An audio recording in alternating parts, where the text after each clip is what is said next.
മനുഷ്യനുള്ള കാലത്തോളം സുനിത വില്യംസിനെ മറക്കാൻ കഴിയില്ല. പറയുന്നത് അങ്ങനെയാണ്. എനിക്ക് ബഹിരാകാശം മിസ് ചെയ്യും. അവിടുത്തെ ഓർമ്മകളെ എങ്ങനെ സൂക്ഷിക്കണം എന്നറിയില്ല. തിരികെ യാത്ര പുറപ്പെടും മുമ്പ് സുനിത വില്യംസ് പറഞ്ഞ വാക്കുകളിലുണ്ട് ആ ധീര വനിതയുടെ വലിപ്പം. സ്ത്രീശക്തിയുടെ അടയാളപ്പെടുത്തലിന് ഒന്നാം പേരാകുന്നു സുനിത വില്യംസ്. 8 ദിവസത്തേക്ക് യാത്ര പോയതാണ്. പെട്ടുപോയത് 278 അധിക നാളുകൾ.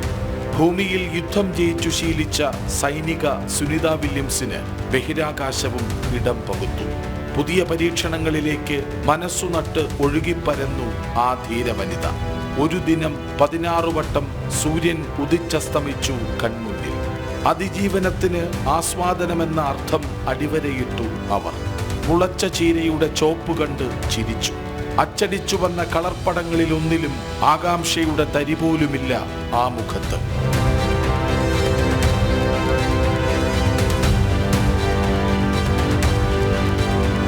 ഒടുവിലി പുലർച്ചെ ഒരിറ്റു വൈകാതെ വരച്ചുവെച്ച അതേ വഴിയിലൂടെ മേഘവെളുപ്പും കടന്ന് കടൽ നീല തൊട്ട നേരം നെടുവീർപ്പൊച്ച വെച്ചു ലോകം.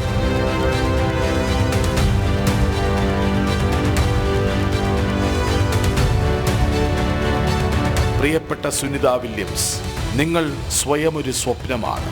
ഞങ്ങളത് വീണ്ടും വീണ്ടും കാണട്ടെ. സ്പേസ് ഡെസ്ക്, ജനം.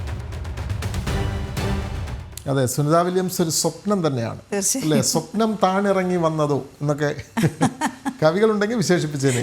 അതെ, പക്ഷെ ഇത്രയും ദിവസം അവർ ബഹിരാകാശത്ത് കഴിയുമ്പോൾ പ്രാർത്ഥനകളുമായി ഇവിടെ ഒരു വലിയ ലോകമുണ്ടായിരുന്നു, പരീക്ഷണങ്ങളുമായി വലിയ ലോകമുണ്ടായിരുന്നു. സയൻസിനൊപ്പം സഞ്ചരിച്ച് ഇവരെ സുരക്ഷിതരായി എങ്ങനെ ഭൂമിയിൽ തിരിച്ചെത്തിക്കാം, അവരെ എങ്ങനെ ബഹിരാകാശത്ത് സുരക്ഷിതരായി നിലനിർത്താം എന്നൊക്കെയുള്ള അവരുമൊക്കെയും ഈ വിജയത്തിൽ പങ്കാളികളാണെന്ന് ഈ ഘട്ടത്തിൽ പറയാതിരിക്കാൻ കഴിയില്ല.